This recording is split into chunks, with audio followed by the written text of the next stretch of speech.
I'm Callan Hobman. Here's a look at what we're following on this Friday morning. As snow across the state begins to melt, the county is monitoring areas known to floods. In Weldon, both residents and the county working together to mitigate flooding. Thursday, Kern County Public Works reinforced the berm that flooded on Fay Ranch Road and was able to remove the water. Thankfully, residents can come and go safely again. Ranchers had initially tried doing those repairs themselves, but they didn't have the volume of dirt needed. Alejandra Bedoya, Kern County Public Works Engineering Manager, says the county monitors that road daily.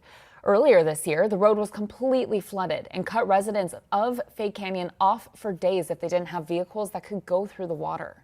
If Fay Ranch becomes flooded to the point where we're concerned that people will not be able to cross the road, we'll do what we can to bring in more material, whether it be riprap or soil there, to start reinforcing that further. Bedoya says the soil berms have a tendency to get saturated with water, making them less effective. Plans to make more permanent fixes can be difficult because many entities are affected by the river.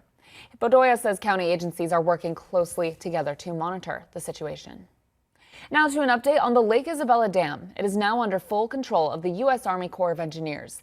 They plan to work on flood risk reduction measures to fully control the rate at which water releases into the river. We spoke to a member of the Corps of Engineers Thursday. He gave us an update on why they took control of the dam. So flood risk reduction is a core reason for those projects.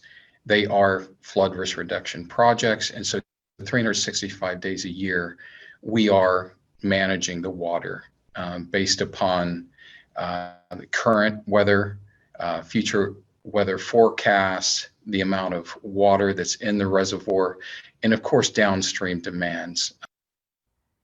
They say the engineers spent 6 hours Thursday morning releasing water to lower the amount of cubic feet of water per second to a level they felt would be sustainable. They plan to continue working on the dam to further reduce flooding. In response to this new change, local Congressman and House Speaker Kevin McCarthy releasing a statement. He said in part, quote, "Over the years, I've worked with the Army Corps to improve the dams and spillways at Lake Isabella to increase downstream flood safety. I will continue to work with the Army Corps to ensure they have the resources to keep communities below Lake Isabella safe," end quote. Well, there are small chances of rain next week, although we have a hot weekend in store. Here's Brian Gallo with our weather forecast. TGIF, everyone, get ready for a sizzling weekend ahead with summer-like conditions moving in. You already know it's been a pretty nice, warm week. Well, numbers are peaking tomorrow. Today, 94 degrees.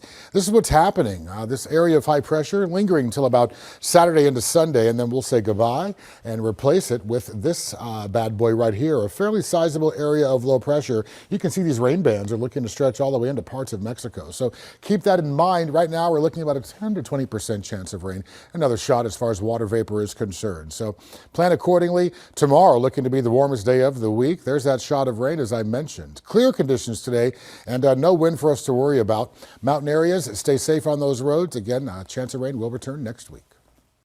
Some crazy changes in temperatures on the way. That'll do it for this update. We'll have more later today.